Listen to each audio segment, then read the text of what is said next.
Muy bien, aquí estamos. Comienza esta charla que vamos a tener entre el señor José Pablo Feynman, aquí a mi izquierda, filósofo, entre otras muchísimas cosas, guionista de películas. Le falta ser actor, o ha sido actor.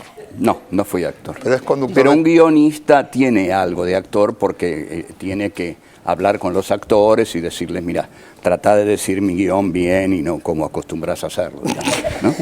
Exigente, el guionista exigente. Sí, claro. No, pero un guionista tiene que tener algo de actor. Tiene que decir sus diálogos en voz alta cuando los escribe para ver si tienen musicalidad, ante todo. Muy bien, y aquí lo tenemos al señor Horacio González, que es sociólogo, es ensayista, bueno, muchísimas cosas, entre ellas nada menos que es el director de nuestra Biblioteca Nacional. Muchísimas gracias a los dos por estar acá. Vamos, si les parece, a ver un pequeño tape sobre Borges, sobre Dolina opinando de Borges, y ustedes después, si quieren, les parece, hablan un poquito sobre el tema. ¿Vamos? Vale. Dale.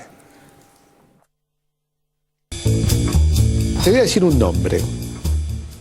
Borges. Bueno, gracias.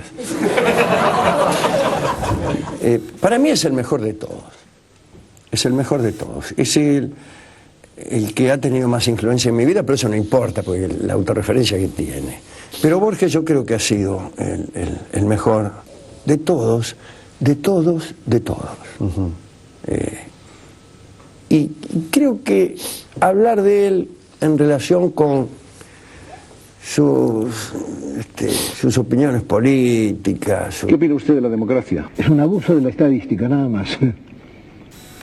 ¿No cree usted en la democracia? No, no creo en la posibilidad de una democracia argentina. ¿Cuál sería entonces una solución? Lo único conveniente sería postergar las próximas elecciones unos 300 o 400 años, pero fuera de eso no se me ocurre ninguna otra solución, ¿no?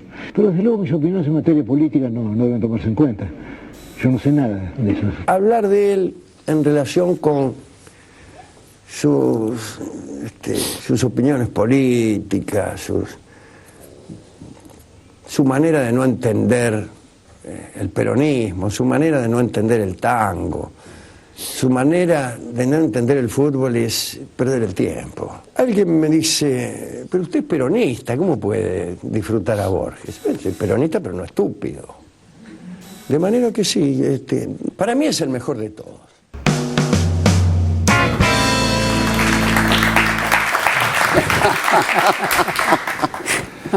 Bueno, ¿quién empieza, Horacio?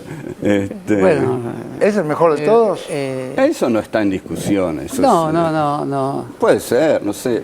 No, a mí me sigue siendo un motivo de estudio, ¿no? En realidad yo no estoy estudiando nada, pero si leo a Borges tengo la sensación de estar estudiando algo sobre la condición humana. Incluso el mismo Borges, y de alguna manera que uno no sabe explicar muy bien sobre qué hace uno cuando lee a Borges, ¿no? Yo lo considero, no sé si diría el mejor de todos, no tengo ese tipo de expresión que usó Dolina, pero también festejo lo que dijo, ¿no? Yo diría que sigue perteneciendo a la trama más íntima de la reflexión sobre lo que se hace cuando se escribe, ¿no? Y después están sus opiniones políticas que tienen una sus actos políticos también. Y sus actos políticos, sí, sus actos y sus opiniones. Tienen capacidad de irritar, pero también es necesario verlas como casi un acto dadaísta o alguna cosa así, ¿no? Infantil también. Hay un manejo del infantilismo en la opinión en Borges que contrasta tan agudamente con su literatura, donde en realidad lo que hay es destino, culpa y muerte, que se podría decir incluso que aún a pesar de sí mismo, toda su literatura es una de las más profundas comprensiones del conjunto del drama político argentino, desde el Facundo hasta el peronismo, ¿no? Así es, José. Justamente, muy complejo el tema Borges, por lo que dice Horacio. Si estuviéramos hablando de un escritor mediocre, intrascendente, no sería tan valiosa una reflexión sobre Borges, pero... Vos tenés un curso que es literatura, y compromiso político. Yo estoy haciendo un curso, literatura y compromiso político, Borges, Walsh o Estergel. ¿Y cómo aparece Borges ahí? bueno, Borges aparece como Borges, como aparece Walsh. Lo notable del curso creo es que aparece Oesterheld por primera vez tratado como un gran escritor argentino al lado de otros dos grandes escritores argentinos. Pero cuando empecé a repasar a Oesterheld, a Borges, que he fallido, bueno, ya lo van a usar en algo.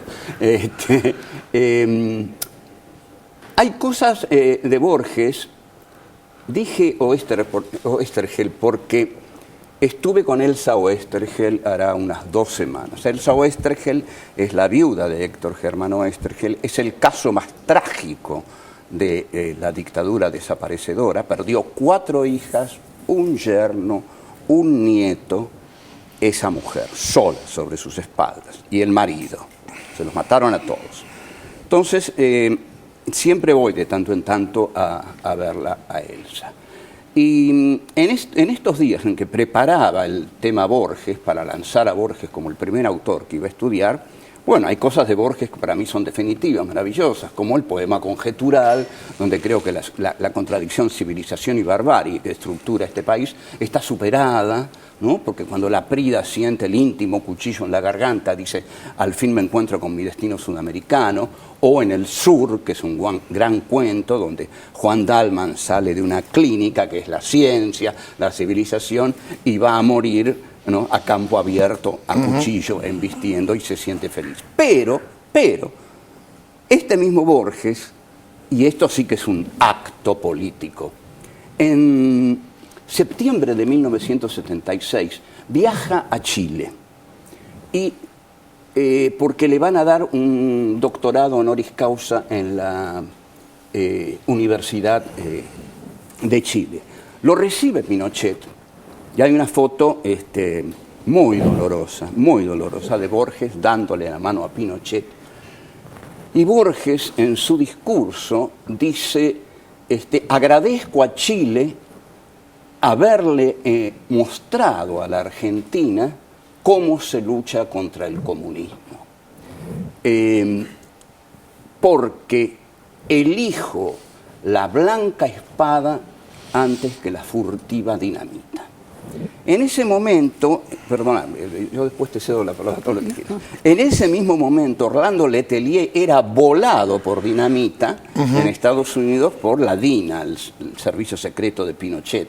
En ese mismo momento, en la Universidad del Sur, el general Vilas y el diario La Nueva Provincia iniciaban una casa de brujas en la universidad. Y Borges está ahí diciendo, agradezco al general Pinochet haberle mostrado. Bien, entonces, cuando dice lo de la furtiva dinamita, ahí pierde el Nobel por completo. ¿Por qué pierde el Nobel cuando dice lo de la furtiva dinamita? Porque además de darle la mano a Pinochet, la dinamita la inventó Alfred Nobel, cosa que parece que Borges olvida, y al día siguiente lo llaman y le dicen, Borges, olvídese del premio Nobel. Y entonces, sucintamente, con Borges tenemos el mismo problema que con Heidegger, que con Wilhelm Furtwängler, que con Leni Riefenstahl. Es decir, un gran artista, un gran escritor que contrae un fuerte compromiso con las fuerzas más oscuras que niegan la vida. Y bueno, ¿qué se hace? ¿Qué se hace? No se pensaba... No es tan fácil como lo que dice Dolina. A mí no me... No es cuestiones de opinar. Porque Borges, además, en Chile dice, retomo la espada de Lugones. La espada de Lugones es la que lo llevó al fascista Uriburu al gobierno. Bueno, aclaro que me gustan muchos cuentos de Borges y que soy un conocedor de Borges. Doy cursos sobre Borges. Pero esto, la verdad, para mí es intolerable. Ahora pensaba, González, cuando usted decía este infantilismo de Borges o esta ignorancia o esta no comprensión de las cuestiones políticas, y en general la persona que no entiende mucho de política es de derecha. No coincido con eso. No, a mí me parece que dije infantilismo quizá no está bien, porque Borges es un ser esencialmente irónico y capaz de tener actos mortíferos con la ironía, y eso está tanto en sus declaraciones y actos, como quiere José, de la política, como en toda su literatura. Pero decir todo lo que dijiste, José, no debería hacer una inhibición para que los nuevos lectores, estos lectores de 16 años que probablemente vayan a votar también, pero dije entren en el tema del traidor y del héroe, en el informe de Brody, en el jardín de senderos que se bifurcan.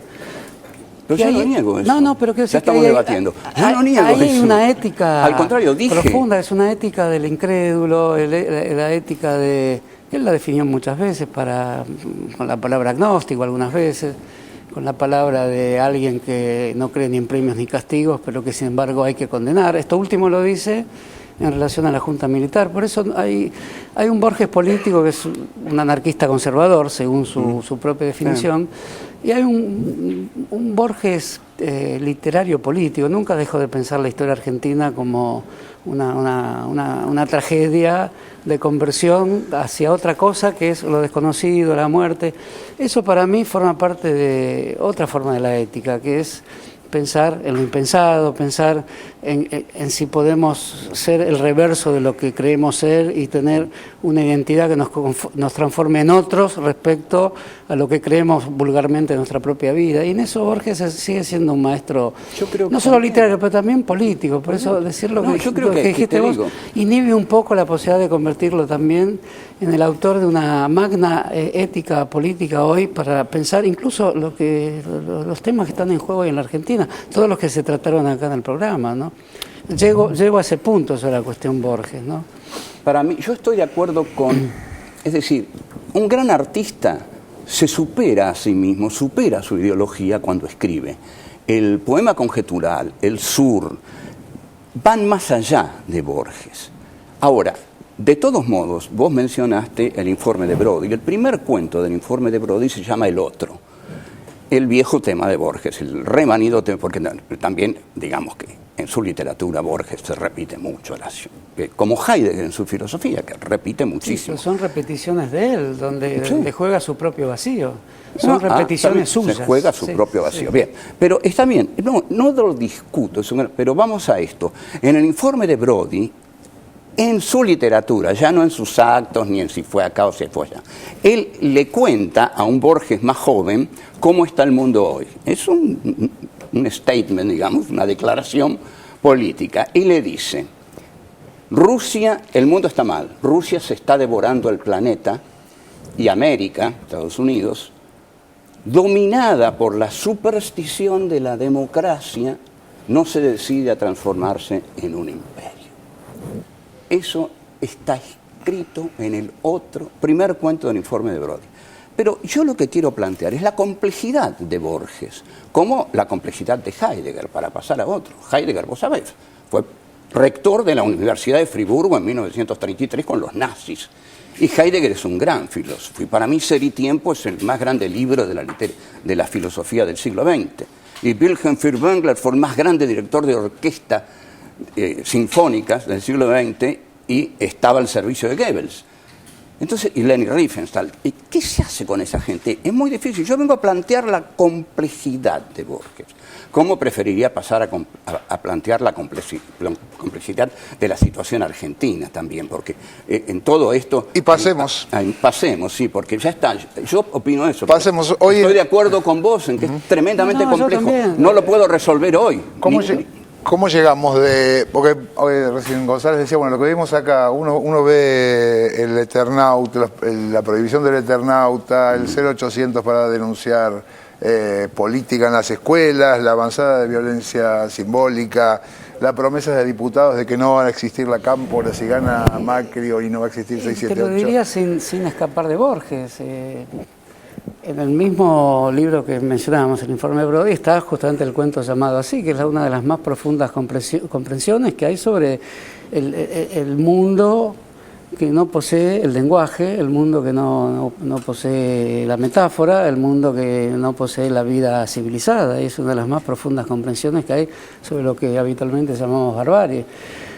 Yo diría que la profunda comprensión del otro que no somos, o de lo que nos inquieta y nos desafía, es casi una lección para investigar todo lo que está ocurriendo hoy en la Argentina. Y en ese sentido, saber enfrentarnos con cierto destino que incluye actuar con lo que no sabemos de nosotros mismos. Por supuesto que el psicoanálisis o Heidegger mismo ha hablado mucho sobre esto, pero en el caso de Borges, que está más cerca, es cierto que sería un abuso de mi parte decir que permite entender al ministro Bullrich.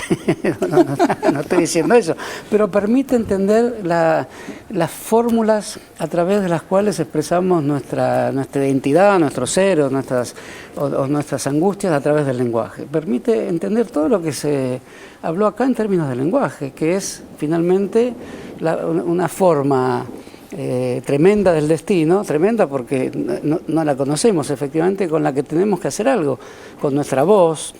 Por ejemplo, cómo hablar en estos breves minutos de la televisión, ese debate donde la televisión divide la pantalla entre el sindicalista con el que estamos de acuerdo y el ministro con el que no estamos de acuerdo. Son todos temas sobre el espejo invertido que es nuestra vida de alguna manera, y en ese sentido creo que podrá, resumiendo mucho, ¿no?, transformar mejor la Argentina, quien pueda comprender efectivamente esta estructura última de las conciencias. ¿Por qué se produce este debate? ¿Puedo explicarlo yo mejor que el ministro? Tengo que explicarlo yo mejor que el ministro. No solo en términos de tener la explicación adecuada en el momento en que habla el ministro, sino también en términos de explicar el conjunto de la situación como un destino que puede escapársenos. Toda la televisión está en contra de lo que yo digo, toda la televisión, todo lo que se hace en televisión, de alguna manera supone cierto desplazamiento, cierta inhibición para estudiar todas estas cuestiones, porque no se puede hablar en televisión como estoy hablando en este momento yo, como habla José, pero que el programa haya abierto esta posibilidad, que es una crítica a cómo se habla en la televisión, también es porque en la televisión está como ocultado o transferido hacia otras dimensiones la idea del destino. ¿Qué destino? ¿El destino superior? ¿El destino que nos trazaron los dioses? No, el destino de lo que somos nosotros mismos cuando hablamos de democracia, del voto juvenil, con el cual yo estoy totalmente de acuerdo, entre otras razones porque es una enorme apuesta a algo que no conocemos bien en términos de lo que va a pasar, pero como enorme apuesta sumamente arriesgada en el mejor sentido. La democracia es un sentido de riesgo, no es la estabilidad de las instituciones necesariamente, solo a través de este tipo de riesgo, que es conocer el destino de lo otro que seremos. En ese sentido creo que toda la literatura de Borges tiene la profunda actualidad. No es verdad que nos sirva para hablar de estos temas. Y sí es verdad, como dice José, que ha dicho frases tremendas. Esa frase también me resuena cuando digo todo esto, ¿no? Pero es parte de algo que levemente él quiso cambiar, sus amigos le indicaron que lo cambie. Sus amigos le indicaron. Es la peor forma de Borges esta indicación. Le dijeron. Mirá, Sasturain, bueno, pero no me importa eso. Bueno, quiero hablar de le doy la palabra no, José. Bueno, vayamos al Eternauta, porque no vamos a poder agotar yo admiro profundamente, te digo, muchos textos de Borges que sirven para el problema que planteó Alberdi sobre la Argentina. Hay una democracia civilizada y hay una democracia bárbara. Este país se va a arreglar el día que las dos democracias puedan unirse, y no se unen. No se unen porque la democracia civilizada es incapaz de incorporar a la democracia bárbara, que es la democracia de la negritud.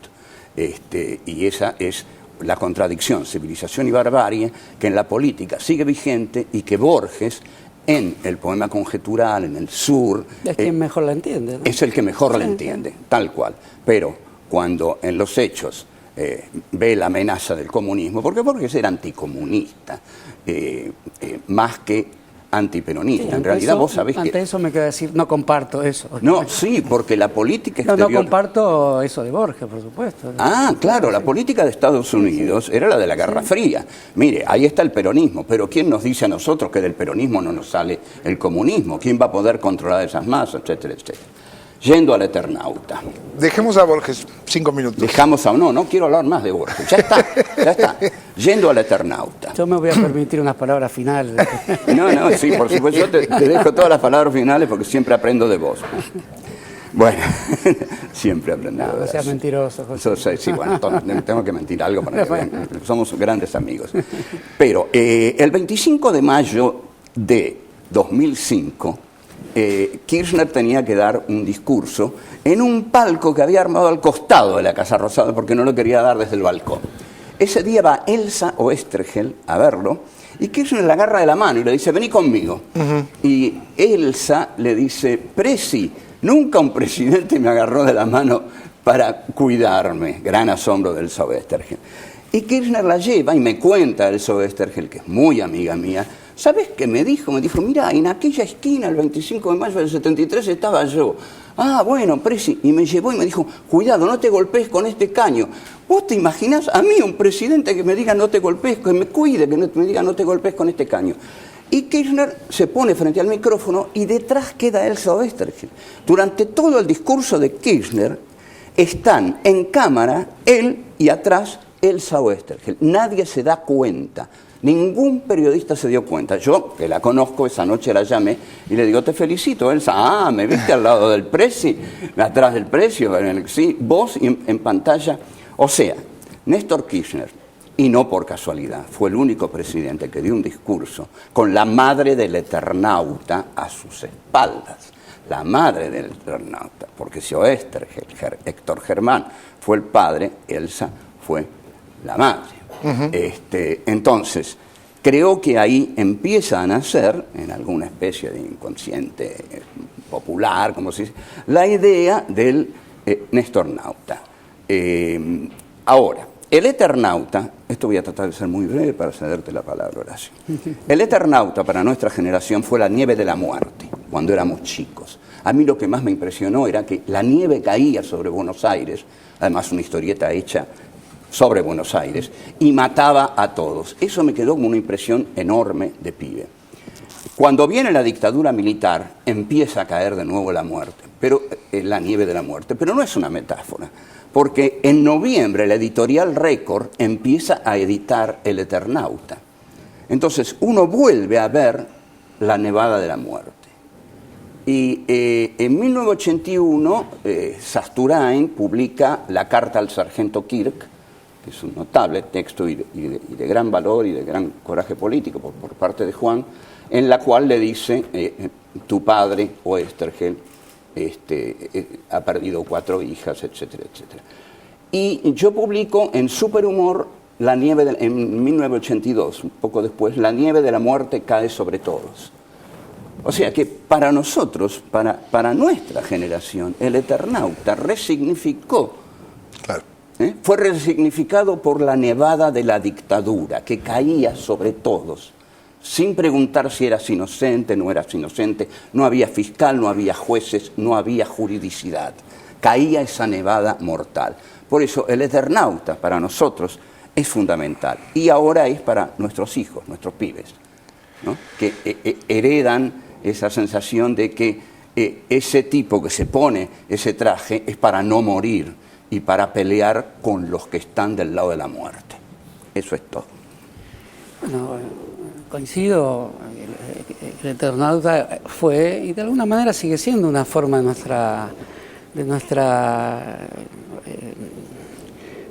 nuestras opciones morales, digamos, claro, entendidas como parte de la vida en comunidad y de la comprensión del conflicto cuando hay vida en comunidad. Como tantas veces se dijo, la influencia de Rodolfo Walsh sobre Borges, al revés, de Borges sobre Walsh. No fue de Rodolfo Walsh sobre Borges, sino de Borges sobre Walsh, es bastante notoria en cuentos de Walsh, en Operación Masacre, en el modo en que se recortan los personajes.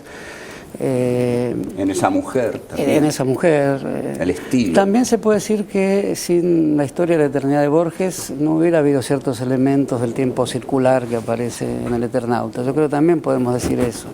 Y así enlazamos, por eso me permito decir esto para esclarecer por qué me parece que hay fórmulas de reflexión en Borges que nos harían bien a todos desde el punto de vista de coincidir una alta literatura con cuestiones éticas de la decisión política en este momento que nos atañen a todos, desde los más altos gobernantes hasta todos los militantes y la ciudadanía en general. Por eso la mención que hace Oesterheld de basarse en el hombre colectivo, en Robinson Crusoe, en Daniel Defoe, no hace lo de Borges, porque la influencia de Borges está no menciona a Borges, porque está implícita en el Eternauta, y está implícito en el sentido de como también en el comienzo de Operación Masacre de Gordo. Eso lo ha dicho muchas veces José, lo ha dicho Sasturain. Es un grupo de criaturas que no saben qué va a pasar, sometidos a desafíos mucho mayores que los que pueden encarar si se atienen a su propia fuerza. Por eso lo extraordinario de Operación Masacre empieza a ocurrir en la misma zona de Vicente López, de la zona norte de la ciudad, donde comienza a ocurrir también la nevada mortal del Eternauta, pero supone una larga aventura en el espacio y en el tiempo, con una fortísima carga alegórica, como también la tiene Operación Masacre, y seríamos también bastante imprudentes si no reconocemos la gran carga alegórica que tiene la interpretación política, la vida política y los actos políticos. Alegórico en el sentido que siempre tenemos que decir lo otro, a eso quiere decir alegoría. Con una cosa decimos la otra. Toda la discursividad argentina está llena de alegoría, de todo, de un lado y de otro. Y eso nos haría a todos muy bien reflexionar sobre el montaje idiomático que ponemos en juego cuando juzgamos a nuestros contemporáneos. Si querés te lo digo a nuestros peores opositores. Ajá. Y cuando juzgamos para adentro quiénes somos cuando estamos efectivamente hablando. A mí me parece que todo eso pondría a la política argentina en una dimensión desconocida. Tengo que hacer un corte. Para apelar a otra historia. Tengo que hacer un corte y les pero hago una... yo después. Y les, sí, pero quiero a ver si me permite, si esta pregunta es pertinente o si no me dicen, Barragán, me estás preguntando boludeces. Acá son pertinentes las preguntas nuestras. No. Ok, entonces vamos a hacer... vamos a hacer un corte y a la vuelta del corte les hago la pregunta a ver si me la permiten. Vamos. Todos los días, pagando con tu tarjeta de compra Argenta, tenés entre 10 y 15% de descuento y hasta 40 cuotas en supermercados. Infórmate en www.anses.gov.ar. Es tuya, es Argenta.